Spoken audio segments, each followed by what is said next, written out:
On a clear morning in San Francisco, from a distance, it still looks like what it was promised to be. 58 stories of dark glass and polished stone rise above the Soma district, its lobby fitted with hand-cut marble, its upper floors commanding views that stretch from the Bay Bridge to the Pacific. It named itself for the millennium it was meant to outlast. But if you know where to stand and look carefully at the roofline against the sky, you can see it. A lean, subtle, deliberate, undeniable. The Millennium Tower has sunk 18 inches into the ground and tilted 14 inches to the northwest. It is moving still. And what makes it singular is this. The people who built it knew exactly why it would happen. They built it anyway. This is the terrible engineering behind San Francisco's sinking skyscraper. Beneath the glass and marble, the ground tells a different story. San Francisco's eastern core sits atop a thick band of bay mud, fine-grained, waterlogged clay that blankets the old shoreline in layers up to 45 meters deep. This is not solid earth, but a living, shifting medium. Its water content is high, its structure loose. When loaded with weight, bay mud compresses and consolidates, squeezing out water over years or decades. The compression index, measured at approximately 0.5, signals a soil primed for settlement, far beyond what any engineer would accept beneath a skyscraper. Effective stress in this mud is low, often just 10 to 30 kilopascals, with undrained shear strength dropping to 5 to 15 kilopascals at depth.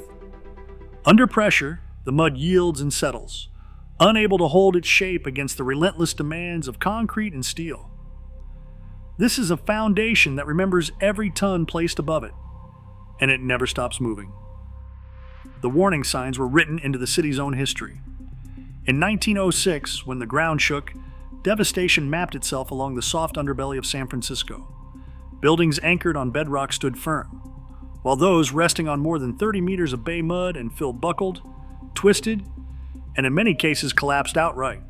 USGS surveys documented how seismic waves multiplied in the mud, amplifying ground motion by a factor of 4 or 5 compared to the Franciscan complex beneath Nob Hill. The same pattern returned in 1989. Loma Prieta's long-period shaking reactivated old scars.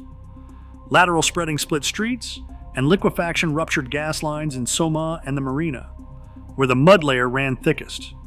Failures clustered precisely where engineers had always known the danger lay, in the deep, saturated sediments along the eastern waterfront. The lesson was unambiguous. The ground beneath the city could not be relied upon to hold its shape when stressed. These disasters were not mysteries. They were forecasts, documented and mapped, waiting for the next ambitious structure to test their patience. In the boardrooms and back offices, the numbers made the argument. On paper, the difference was $58 million, a line item that dwarfed every other variable in the foundation debate. The 58-story Millennium Tower, a symbol of luxury and permanence, would rise not on bedrock but on friction piles, sunk 80 feet into bay mud. The developer's internal spreadsheet, later entered as evidence, laid out the calculus. Friction piles meant a baseline construction cost of $785 million. Anchoring to bedrock would push that total to $843 million. The savings were irresistible, especially with projected sales exceeding $750 million and penthouses priced in the tens of millions. Engineers and accountants weighed the risks in memos and cost models, reducing geology to a budget line. The ground, ancient and indifferent, was treated as a negotiable expense. The decision was not an oversight. It was deliberate, justified by a promise that the friction piles would hold. The spreadsheet's cold arithmetic became the foundation's moral fault line. The official stamp of approval arrived with the city's Department of Building Inspection, backed by a peer review panel assembled to scrutinize the foundation design. Permits were issued in May 2015, certifying that the 58-story Millennium Tower met code, seismic, and geotechnical requirements. The regulatory process did not demand bedrock anchoring.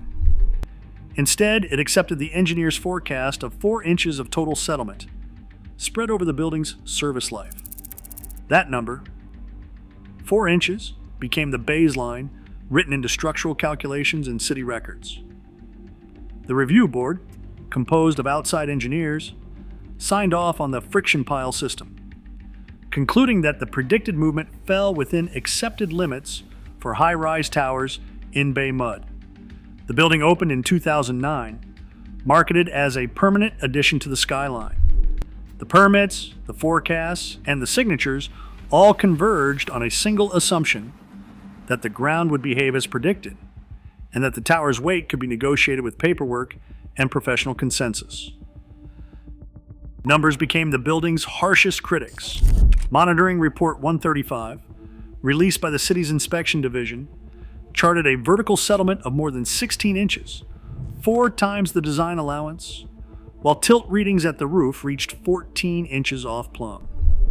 The instruments, indifferent to marketing promises or legal arguments, recorded an accelerating descent, with annual settlement rates that doubled after 2015, peaking at over 1 inch per year prior to the retrofit.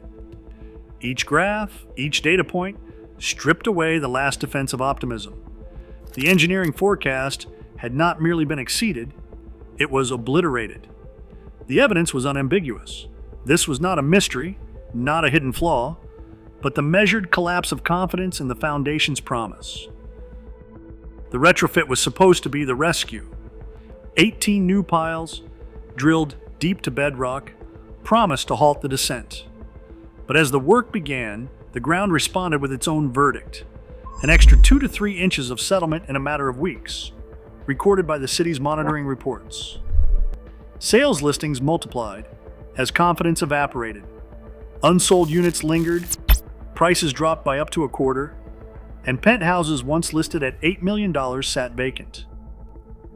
Policy advocates seized on the fallout, pushing for mandatory bedrock anchoring and public disclosure of real-time settlement data for all future high-rise permits. The ground, unmoved by lawsuits or market optimism, forced the city to reckon with what had been ignored. Geology is not a line item to be negotiated. The Millennium Tower would not collapse, but its slow motion descent became a caution written in concrete and mud. Gravity doesn't negotiate. 58 stories, $750 million in sales, and $58 million saved. Yet the ground keeps sinking. The Millennium Tower won't collapse. Its failure is slower, more permanent, and entirely chosen.